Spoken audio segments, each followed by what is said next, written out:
Hello and welcome back as we take a look at The Toymakers by Robert Dinsdale, published in 2018 by Penguin Books. This is going to be a bit different, we'll see how it goes. A book review. While the channel is dedicated to writing, more often than not I suppose I can easily focus on the process of writing, but it's also important to learn from the writings of other people, and borrow from them examples that we can absorb into our own writing, and more importantly learn what works, not just for us but for other people, and really break down the business of writing a book. To give a summary of the story, 16-year-old Cathy Wray runs away from home when finding she is pregnant. Needing a place to work as she makes ready to give birth to her impending arrival, she comes to a place known as Papa Jack's Emporium, a toy shop where the toys produced by them seem almost magical in their lifelike splendor. While working there, Cathy meets the sons of the proprietors, the oldest Kaspar and the younger Emil. As Cathy gets closer to both brothers, they impart upon her their own takes on the process of toy making, as well as the impact that has on the imagination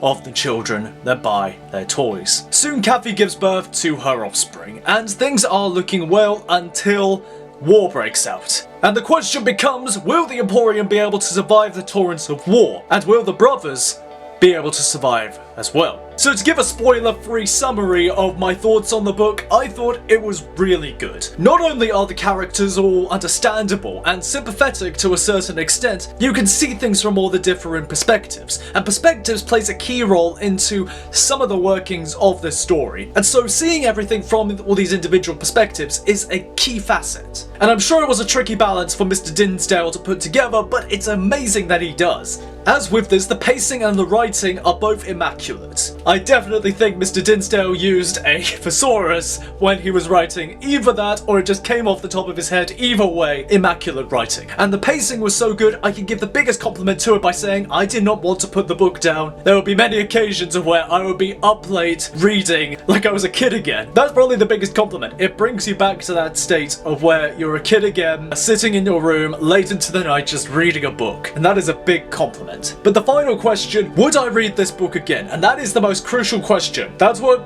separates a 4-star from a 5-star for me. Would I read it again? Right now, I would say no. I don't think I need to right now. I've had my fill of this story, and I'm satisfied. Maybe I will in the far future. Maybe in a couple of years' time, I'll feel like reading it again. But as for right now, nah, not really. I think that's another commentary on the book as well. Or it has that feeling of being a kid again with a great toy. But then there's also that point of where it's time to put the toys back in the toy box. So The Toymakers, I give 4 out of 5 stars. As mentioned, the characters are sympathetic, and it is interesting to note how the characters split apart over time. Because it starts out with between these two brothers. It begins with this schism that's already taken place. But it's not a great schism, it's more like a rivalry between the two of them, as they're each working to outdo each other in terms of making their toys. But while Kaspar is naturally good at making these toys and making them closer to how their father makes them, Emil has his own way of going about things, and that is to make his toy soldiers. They're both good at what they each do, but they do it in very different ways. But as the book goes on, that schism widens, as Kaspar goes off to war, comes back, and now, again reaching with perspectives, he sees himself as one of these toy soldiers, and while he's been away, Emil has been busy building his empire on the back of these toy soldiers, which he is amazing at making. He has been able to build the business up, and he's built himself up as a businessman, as a toy maker in his own right. He's gotten married, he's had a life essentially, while Kaspar has been in the trenches, because poor Kaspar, he's been off during World War I, he comes back shell-shocked, shell of himself, can barely make toys the way he used to, or at least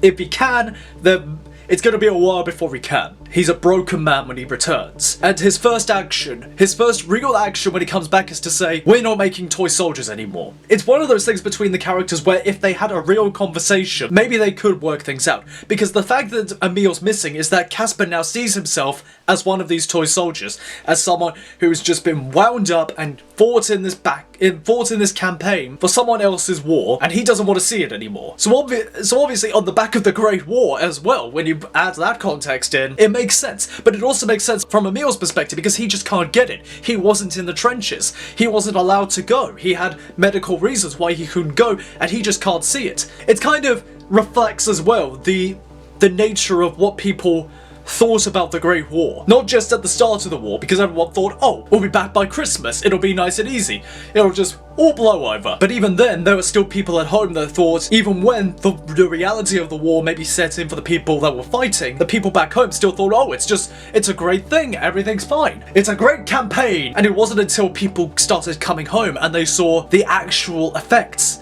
that the war had, the actual horrors that they saw. And Emil never gets that. It's certainly, the book has its twists, I will say. When it initially looks as though Kaspar has run away, when it looks as though he's fled, but the twist being that Emil actually locked him away. My first thought on that was, oh, it's going a bit simplistic now. Just going, oh, well now he's definitely the bad guy, he's definitely the villain. But thinking on it now, it's another form of denial that actually the Great War was this horrible thing, because the Great War was what built him up.